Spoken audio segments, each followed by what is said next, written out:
ரஜினிக்கு அடுத்து சூர்யா கூட வம்பு. தரமான பதிலடி கொடுத்த ஜோதிகா. விஜய் கண்ட்ரோல் பண்ணுவாரா? தமிழக வெற்றி கழகத்த ஆரம்பிச்சிருக்காரு விஜய். அடுத்த மாசம் நடக்க போற சட்டப்பேரவை தேர்தல்ல தனிச்சு களமிறங்குறாரு. கரூர் துயர சம்பவம் தொடர்பான சிபிஐ விசாரணை, மனைவி சங்கீதா தாக்கல் பண்ணியிருக்கக்கூடிய விவாகரத்து மனு, த்ரிஷா கூட சேர்ந்து கிசுகிசுக்கப்படுறது அப்படின்னு ஏகப்பட்ட பிரச்சனைகள் அவரை சுத்தி இருக்குது. இதெல்லாம் போதாது அப்படின்னு அவரோட ரசிகர்கள் திரைத்துறையில இருக்கிற மத்த நடிகர்களை தொடர்ந்து மட்டமா பேசிட்டு வராங்க. இந்த நிலையில சூர்யாவை பத்தி அப்படி ஒருத்தர் ஜோதிகா கிட்ட பேச, ஜோ கூலா பல்ப் கொடுத்திருக்காங்க. கோலிவுட்ல பெரிய ஹீரோக்கள்ல ஒருத்தரான விஜய் கொஞ்சம் வருஷத்துக்கு முன்னாடி அரசியல் பிரவேசம் பண்ணாரு. தமிழக வெற்றி கழகத்தை ஆரம்பிச்சு திமுகவை காட்டமா எதிர்த்துட்டு வரக்கூடிய அவரு பாஜகவை கொள்கை எதிரி அப்படின்னு பிரகடனப்படுத்தினாரு. ஆனா கொஞ்ச நாட்களுக்கு முன்னாடி அந்த கொள்கை எதிரி கூட கூட்டணி வைக்கிறது தொடர்பா பேச்சுவார்த்தை எல்லாம் தாவேகா நடத்தியிருக்கு. இருந்தாலும் கூட்டணி அமையல. இதனால நிம்மதி பெருமூச்சு விட்டிருக்காங்க கட்சியோட தொண்டர்கள். ஏற்கனவே விஜய சுத்தி ஏகப்பட்ட பிரச்சனைகள் இருக்குது. முதல்ல கரூர் துயர சம்பவம் நடந்துச்சு. அது தொடர்பா சிபிஐ விசாரணை நடந்துட்டு வருது. விஜயும் ஆஜராயிட்டு வராரு. அதுக்கப்புறமா அவரோட மனைவி சங்கீதா அடுக்கடுக்கான குற்றச்சாட்டுக்களை சுமத்தி அவர்கிட்ட இருந்து விவாகரத்து வேணும் அப்படின்னு செங்கல்பட்டு குடும்ப நல நீதிமன்றத்துல மனு தாக்கல் பண்ணியிருந்தாங்க.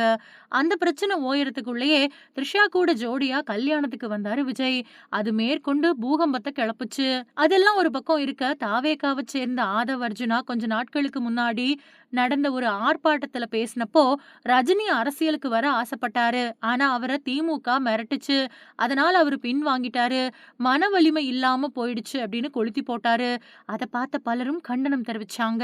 அது மட்டும் இல்லாம ரஜினிகாந்தும் ஒரு அறிக்கையை வெளியிட்டு காலம் பேசாது ஆனா காத்திருந்து பதில் சொல்லும் அப்படின்னு எச்சரிச்சிருந்தாரு. தாவேகாவினரை பொறுத்த வரைக்கும் அவங்கள சுத்தி இருக்கக்கூடிய அத்தனை பேரையும் வம்பிழுத்துட்டு வராங்க. ரஜினிகாந்த் அறிக்கை வெளியிட்ட பின்னாடி, ஆதவ் அர்ஜுனா மன்னிப்பு கேட்ட பின்னாடியும் கூட விர்ச்சுவல் வாரியர்ஸ் தொடர்ந்து ரஜினிய தரக்குறைவா பேசிட்டு இருக்காங்க.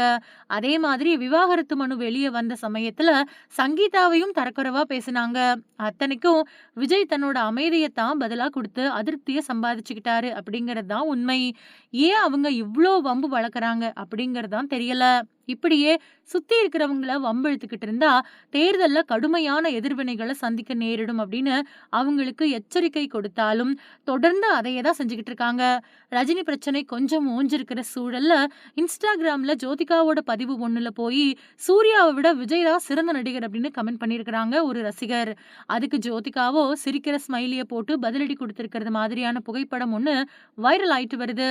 இதை பார்த்த மத்தவங்களோ எல்லார்கிட்டையும் பல்ப் வாங்குறதே இந்த விஜய் ரசிகர்களுக்கு வேலையா போயிடுச்சு அப்படின்னு கிண்டல் பண்ணிட்டு வராங்க. அது மட்டும் இல்லாம இப்படி தொடர்ந்து செய்யறவங்கள விஜய் தான் கட்டுப்படுத்தணும் அப்படிங்கிற கமெண்ட்ஸ்களும் பறந்துகிட்டு இருக்கு.